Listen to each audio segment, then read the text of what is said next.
జయ హే నవనీల మేఘ శ్యామ వనమాలికా విరామ.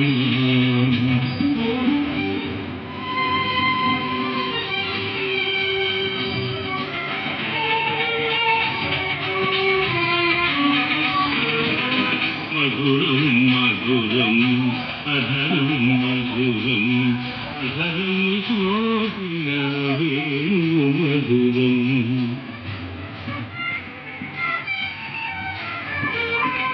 మధురం మధురం అధరం మధురం అధరం సోపిన వేణు మధురం. మధురం రూపం మధురం మధురం మధురం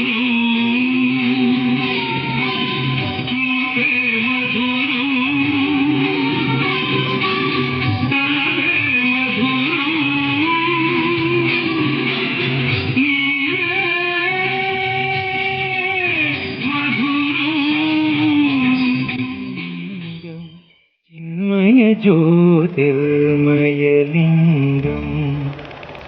చింతయామి విశ్వేశ్వరలింగం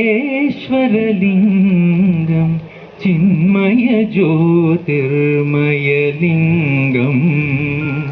చింతయామి విశ్వేశ్వరలింగం చిన్మయ జ్యోతిర్మయలింగం చిన్మయ జ్యోతిర్మయలింగం.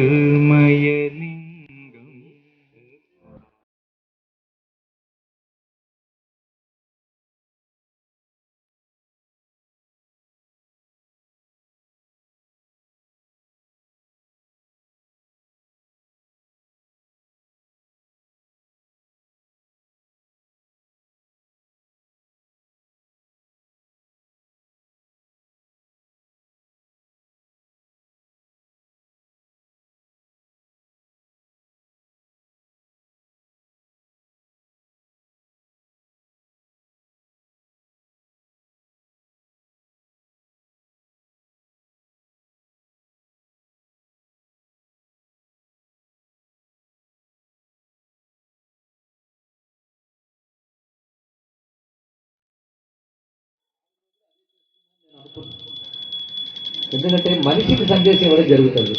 మనుషుల్లో యువకులు వృద్ధులు రెండు జాతుల్లో, వృద్ధులు మాజీ యువకులు, యువకులు కాబోయే వృద్ధులు. కనుక మనిషి ఏమిటి అనేది, జీవితం అంటే ఏమిటో మనం చెప్పుకున్నది పెద్ద సందేశం. అయినా అడిగిన పెద్దవారి యొక్క ఆర్తిని నేను అర్థం చేసుకున్నాను. అదేమిటి అంటే యువత యొక్క లక్ష్యం ఏమిటి. ఇది ప్రధానంగా గ్లోబలైజేషన్ పేరుతో మనం విస్తరిస్తూ ఉన్నాం, అందులో సందేహం లేదు.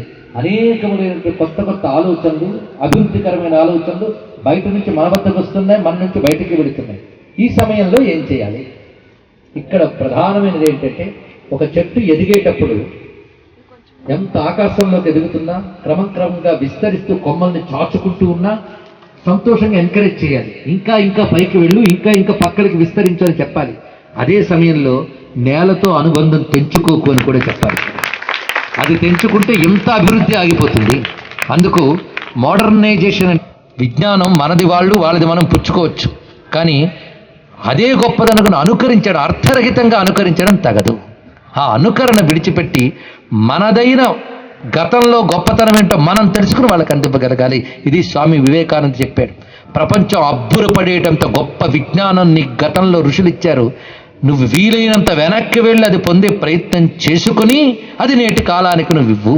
ప్రపంచానికి భారతీయ సంస్కృతి గొప్పతనం చెప్పవలసిన బాధ్యత ప్రతి భారతీయుడి మీద ఉన్నది. ఎందుకంటే విశ్వమంతా ఒకటే, కానీ ఎవరి కంట్రిబ్యూషన్ వాళ్ళు ప్రపంచానికి ఇవ్వాలి. భారతీయ ఋషులు ఇచ్చిన విజ్ఞానం ప్రపంచానికి మనం అందివ్వాలి. అది అందివ్వాలంటే ముందు మనమేమిటో తెలుసుకోవాలి.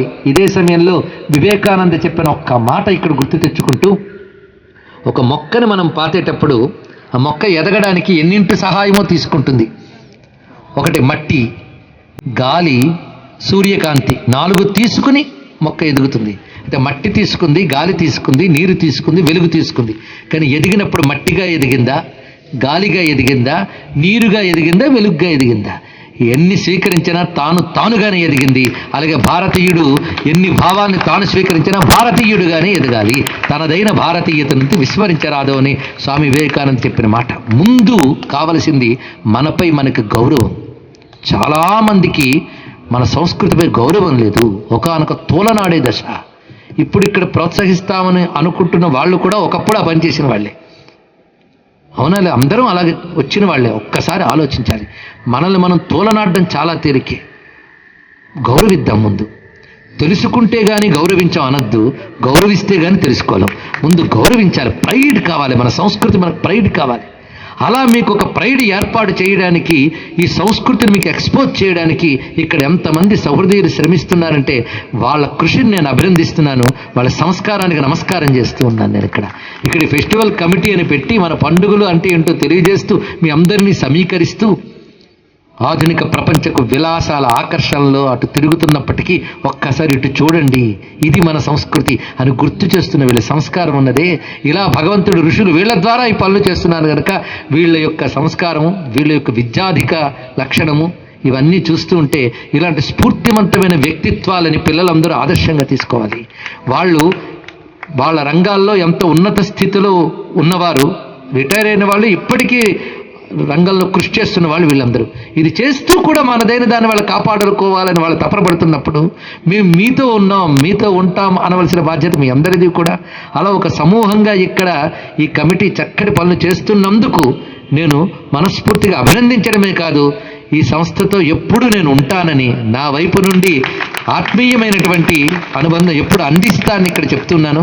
ఎందుకంటే ఆత్మీయత పెరిగింది వీరితో, వీరి సంస్కారం నన్ను ఆనందింపజేస్తున్నది. అందుకు వీరి స్నేహానికి నమస్కరిస్తూ, ఈ స్నేహం నిత్యం ఉండాలని భావిస్తూ స్వస్తి.